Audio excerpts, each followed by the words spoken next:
మరియు అన్నిటి యందు ఎల్లప్పుడూ మీలో మీరు సర్వ సమృద్ధి గలవారై ఉత్తమమైన ప్రతి కార్యము చేయుటకు దేవుడు మీ ఎడల సమస్త విధములైన కృపను విస్తరింపచేయగలరు. దేవుడి మాటను స్థిరపరచునుగా. దేవుడి మాటను స్థిరపరచునుగా. కొరింథీయులకు రాసిన 2వ పత్రిక 9వ అధ్యాయము 8వ వాక్యాన్ని ధ్యానం చేయబోతున్నాం. గతించిన దినాల్లో కొరింథీయులకు రాసిన 2వ పత్రిక 8వ అధ్యాయం అంతయు ధ్యానం చేశాం. 9వ అధ్యాయాన్ని ఈ ఆదివారం మనం ప్రారంభిస్తున్నాం. అందులో ఒక మాటను ఈరోజు ఈ ఆరాధనలో నేర్చుకోబోతున్నాం. ఆ మాట ఏమనగా, ఉత్తమమైన ప్రతి కార్యమును చేయుటకు దేవుడు కృప చూపునుగాక. దేవుడి మాటను స్థిరపరచునుగాక. ఉత్తమమైన ప్రతి కార్యమును చేయటానికి దేవుని సంఘానికి కృప కలగాలని, అట్టి కృప రావాలి అని, అట్టి కృప దేవుడు ఇవ్వాలి అని దేవుడు అడుగుచుండెను. ఉత్తమమైన కార్యము చేయుట కొరకు కృప కావాలని దేవుడు అడుగుచున్నా. దేవుని సంఘము, దేవుని ప్రజలు, దేవుని పిల్లలు ఉత్తమమైన కార్యములు చేయాలి. ఏ కార్యములండి? అందరూ చెప్పండి, అందరూ చెప్పండి, పట్టణంతో చెప్పండి, చేయించి చెప్పండి. ఉత్తమమైన కార్యములు చేయాలి. చెప్పండి అందరూ. ఉత్తమమైన కార్యం చేస్తున్నామా? సంఘం చేస్తున్నామా? ఉత్తమమైన కార్యాలు, ఉత్తమమైన క్రియలు, ఉత్తమమైన పనులు, ఉత్తమమైన కార్యములు చేస్తున్నామా? కొరింథీ సంఘానికి దేవుడు బయలుపరుస్తున్నాడు. ఉత్తమమైన కార్యమును ప్రతి దేవుని పిల్లలు చేయుటకు దేవుని కృప కలుగునుగాక. ఉత్తమమైన అంటే ఉత్తమము అనగా అర్థము, ఉత్తమము అనగా అర్థం శ్రేష్టమైన, ఇంకా మేలైనది, ఇంకా మంచిది, ఇంకా అయ్యా చెప్పండి. జ్వాల చాలా చెప్పి నువ్వు చెప్పండి. ఉత్తమం అనగా అర్థము అమ్మా కలత లేనిది, ఇంకా కలంకము లేనిది, ఇంకా చాలా సంతోషం. ఉత్తమం అనగా వీటి అర్థాలు ఇవే అయి ఉన్నవి. ఏది ఉత్తమం అనగా శ్రేష్టమైనది, అన్నిటికన్నా మేలైనది, అన్నిటికన్నా ఘనమైనది, కలంకము లేనిది. వీటన్నిటినీ, ఇటు కార్యములు దేవుని సంఘము చేయాలి. అపోస్తులైన పౌలు గారితో దేవుడు మాట్లాడుతున్నాడు.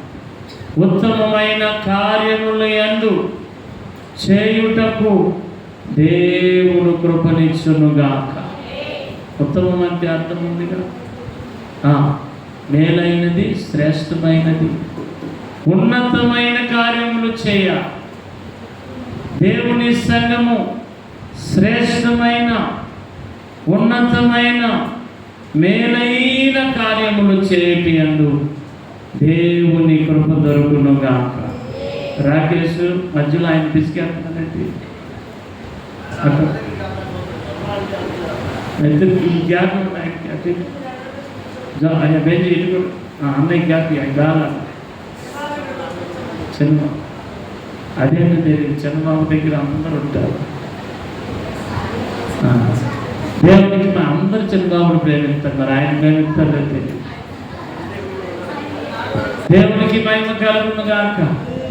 అయ్యా కృప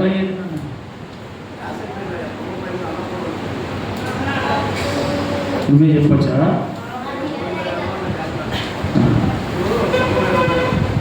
25 రోజులకు వచ్చింది గ్యాస్ బుక్ చేయి. దేవునికి మహిమ కలుగును గాక. హల్లెలూయా. ఆదివారం వంట చేయకూడదు తెలుసా మీకు? చదివా బైబిల్ సరిగ్గా?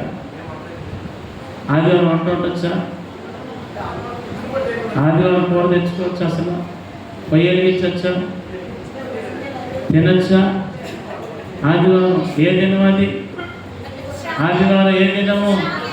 విశ్రాంతి దినము.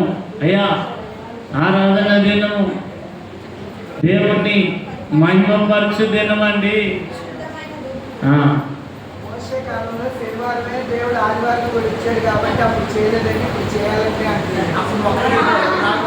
ధర్మశాస్త్రం ప్రకారం అయితే శనివారం విశ్రాంతి దినం, అంతేనా?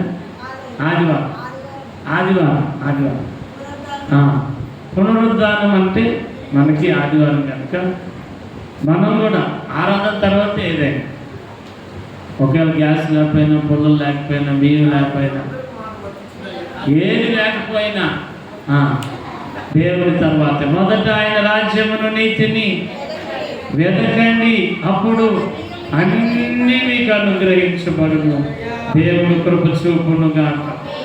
ఉత్తమమైన దానిని చేయాలి, ఉత్తమమైన కార్యములు చేయాలి, శ్రేష్టమైన మేలైన మంచి కార్యములు దేవుని సంఘము చేయుటకు కృప దొరుకును గాక.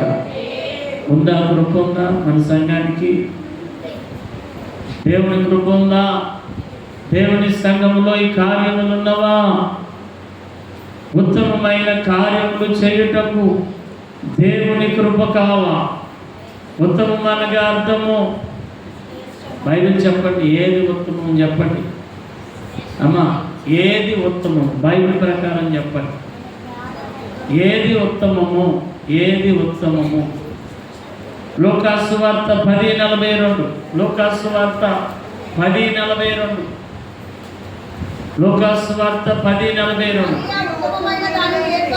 మరియా ఉత్తమమైన దానిని ఏర్పరచుకొని అది ఆమె యొద్ద నుండి తీసివేయబడదని ఆమెతో చెప్పాను. మరియా ఉత్తమమైన దానిని ఎన్నుకుంది, ఉత్తమమైన దానిని మరియా ఏర్పరచుకున్నది. ఏది ఉత్తమమండి? యేసు ప్రభువు వారు చెప్తున్నారు, మరియా ఉత్తమమైన దానిని ఏర్పరచుకున్నారు. ఏది ఉత్తమము? ఏది ఉత్తమం అండి? యేసు ప్రభు చెప్తున్నాడు ఏది ఉత్తమము. అమ్మా, నా మాట నీ మాటగా యేసు ప్రభు చెప్తున్న మాట ఇది. మరియా ఉత్తమమైన దానిని ఏర్పరచుకుంది. ఎవరి మరియా? ఎవరండి మరియా? మార్త సహోదరి మార్త మరియమ్మ, ఇద్దరు అక్క చెల్లెలు. వీళ్ళకి ఒక తమ్ముడు కూడా ఉన్నాడు. ఆయన పేరే లాజరు. మార్త మరియా సహోదరులు. యేసు ప్రభువారు దేవుని సువార్త పనిచేస్తూ ఊరూరు తిరుగుతూ, పట్టణము తిరుగుతూ, అనేక ప్రాంతాలు సువార్తను ప్రకటిస్తూ తిరుగుతున్న రోజుల్లో యేసు ప్రభు ఒకరోజు వారి పట్టణానికి రాగా మార్త ఎదురెళ్ళి, అయ్యా మా ఇంటికి రండి అని బతిమిలాడి, యేసు ప్రభువా, బోధకుడా, మీరు మా ఇంటికి రావాలి, అయ్యా మీరు మా ఇంట ఉండాలి, అయ్యా మా ఇంటికి అయ్యా మిమ్మల్ని పిలుచుచున్నానని అడగగా యేసు ప్రభు వారింట నిలిచాను. చప్పుడు కొడుతూ ప్రభు నామాన్ని చెప్తారు. యేసు ప్రభు ఆమె కోరుకున్నట్లే, అడిగిన ప్రకారమే, ఆశించిన రీతిగానే యేసు ప్రభు వారింట నిలిచి, యేసు ప్రభు చేసిన పని ఏమనగా యేసుక్రీస్తు ఆ ఇంటి వారికి ఆయన బోధను ప్రకటించుచుండెను. యేసు ప్రభు బోధిస్తూ ఆయన బోధను ప్రకటిస్తున్నా వారింట నుంచో, వారింట నిలిచి బోధను ప్రకటిస్తున్నా. ఏ బోధ? యేసు ప్రభు బోధ ఏ బోధ చెప్పండి? ఎలాంటి బోధ చేశాడు యేసు ప్రభు వారు? యేసు ప్రభు బోధ మాధుర్యం ఏమై ఉన్నది? తాత్పర్యం ఏమై ఉన్నది? యేసుక్రీస్తు బోధ ఎలాంటి బోధ? దేని గురించిన బోధ చేశారు యేసు ప్రభు వారంటే ఆత్మ సంబంధమైన బోధను బోధించా. ఆత్మ సంబంధమైన సంగతులను దేవుడు బోధించా. రాకడను గూర్చిన బోధను యేసు ప్రభు ప్రకటించా. ఈ రోజుల్లో ఈ బోధ ఉందా? అన్నీ శరీర సంబంధమే. అమ్మా నీకు పిల్లలు పుడతారమ్మా, పుడతారు పిల్లలు. అమ్మా నీకు ఇల్లు కట్టబోతున్నాం, పక్కన ప్లాన్ కూడా తీసుకోబోతున్నాం. 7 వారాలు రా చాలు, 7 వారాలు. ఆత్మ సంబంధమైన బోధ వినబడుతుందా నేటి దినాల్లో? యేసు ప్రభు యొక్క బోధ ఆత్మ సంబంధమైన మాటలే. ఆయన ఎక్కడ ప్రకటించినా, ఎక్కడ బోధించినా, ఎక్కడ మాట్లాడినా, ఎక్కడ ఆయన ప్రసంగించిన ప్రతి మాట ఆత్మ సంబంధమైన మాట. శరీర సంబంధమైన మాటలు ఎక్కడ కూడా యేసు ప్రభు వారు ప్రకటించలేదు. ఆయన బోధలన్నీ ఆత్మ సంబంధమైనవే. అందుకే ఆయన బోధించిన మాట ఏమనగా పరలోక రాజ్యము సమీపిస్తున్నది. పరలోక రాజ్యము సమీపిస్తుంది. అమ్మా పరలోక రాజ్యం సమీపిస్తుంది. యేసు బోధ పరలోక రాజ్యం సమీపిస్తుంది. తర్వాత మాట మీరు చెప్పండి అమ్మా. అది కాదు పరలోక రాజ్యము సమీపిస్తుంది. తర్వాత మాట మారు మనసు పొందుడి. చప్పట్లు కొడుతూ ప్రభు నామాన్ని కనుక యేసు ప్రభు బాధుడి. పరలోకం గురించి ఎన్ని ఉపమానాలు చెప్పాడంటే ఈరోజు పరలోకం గురించి ఏ సందులో చెప్పట్లా.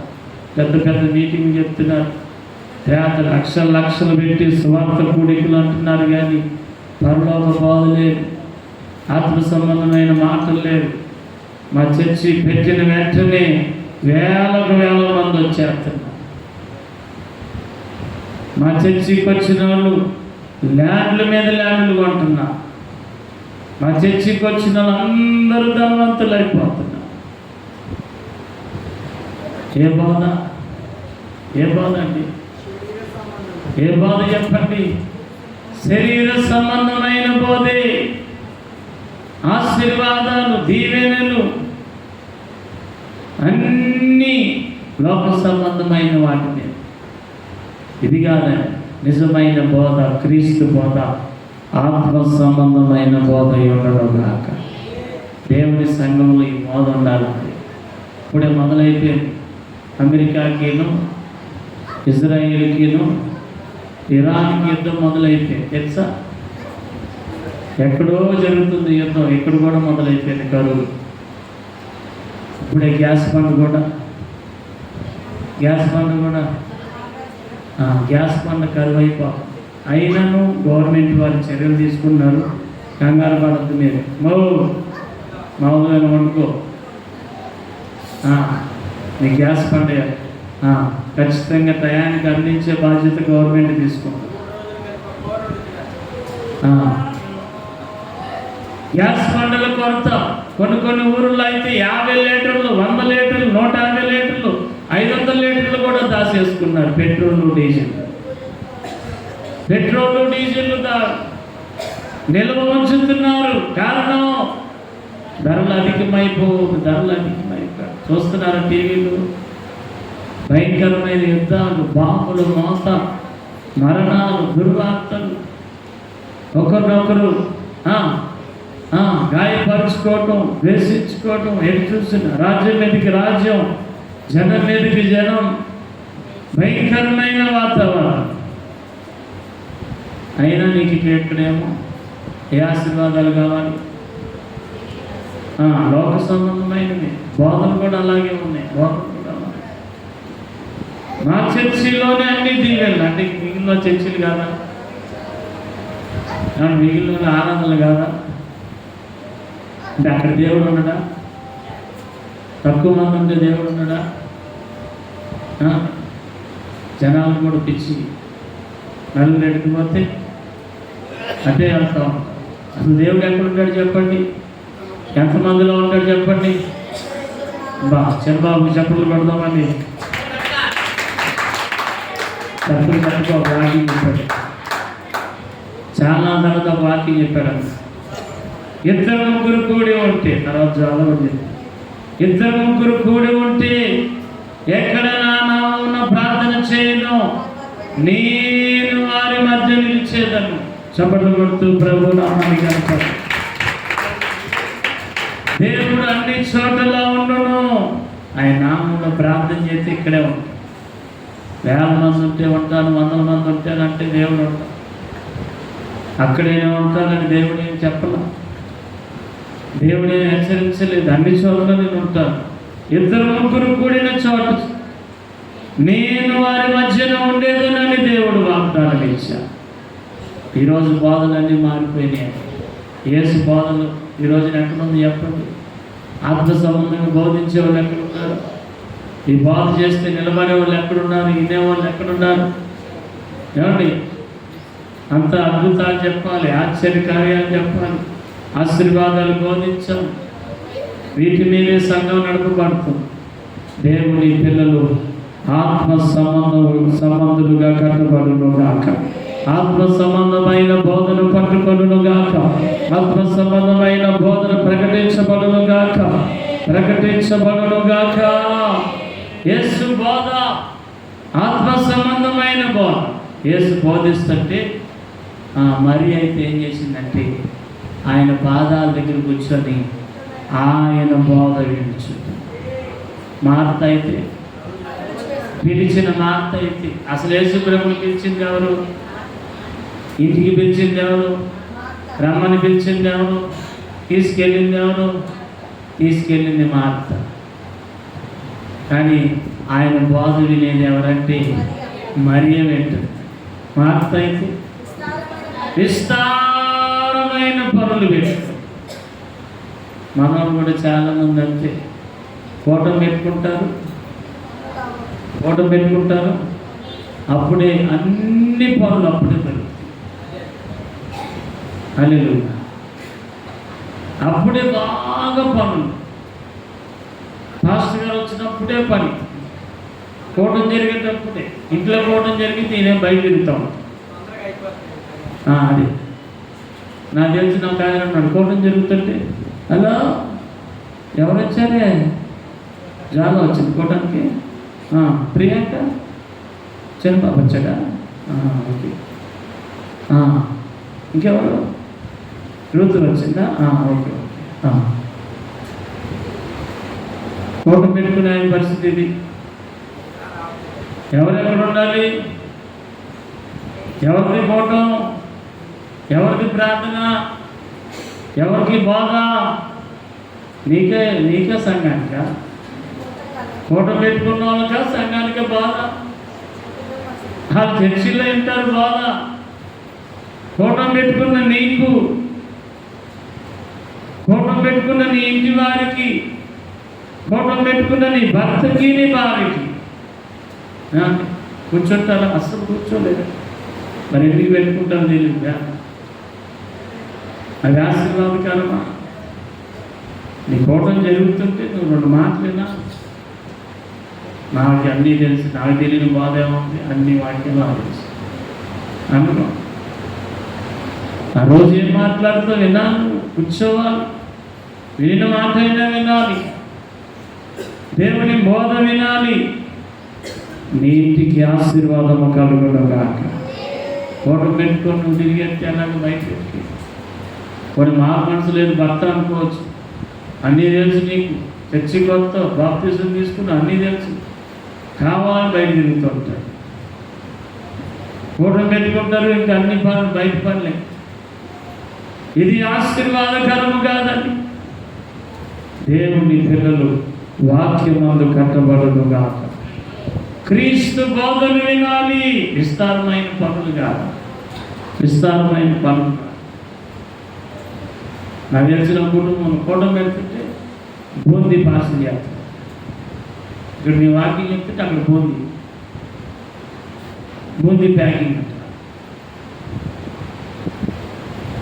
ఎవరికి ప్రార్థన, ఎవరికి కోటం, ఎవరికి వాక్యం, ఎవరికి మాటలు. కూర్చో కూటమైన బూందీ ఎప్పుడు పంచాలి, పలహారం ఎప్పుడు పంచాలి, ఎప్పుడు పెట్టాలండి? ఆరాధన అయిపోయినా, ప్రార్థన అయిపోయినాక పెట్టాలి. దేవుని పిల్లలు నేర్చుకోవాలి. నీ ఇంట దేవుని ఆశీర్వాదం ఉండగా ఉత్తమమైనది దేవుని బోధ.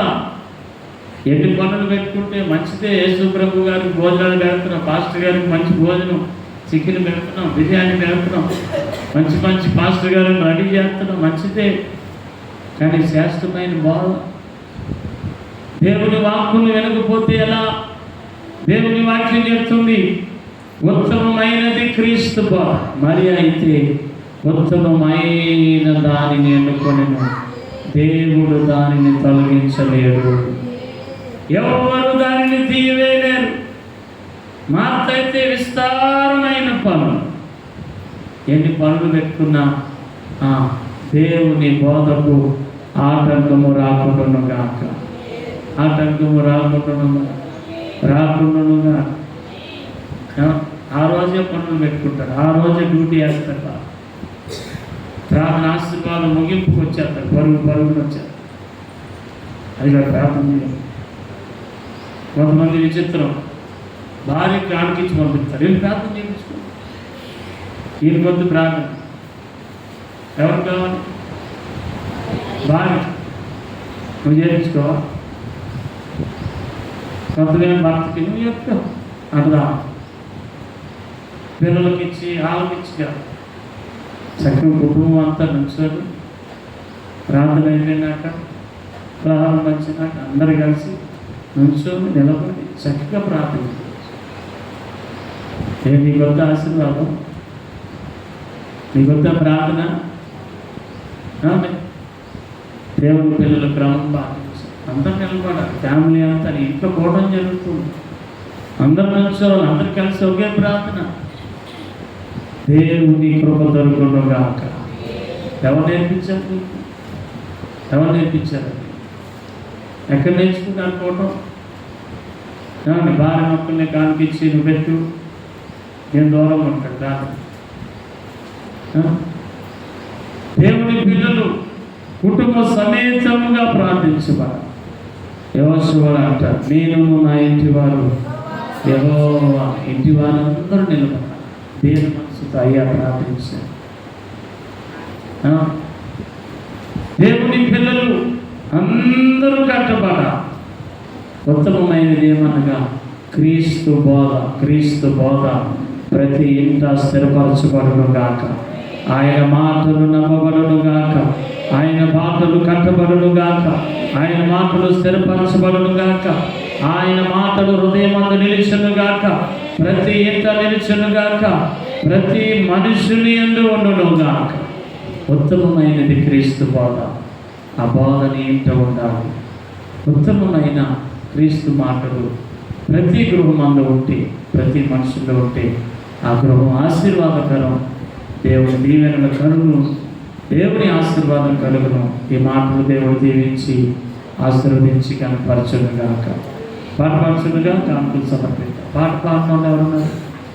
ప్రియాంక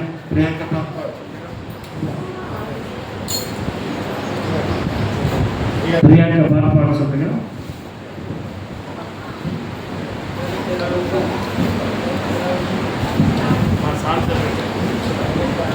సంఘానికి, సంఘ కాపర్లకి ఒక విషయం చెప్పాలని చెప్పేసి దేవుడు నాకు ప్రేరేపిస్తున్నాడు. మీరందరూ కూడా, ఇక్కడికి వచ్చినటువంటి వాళ్ళందరూ కూడా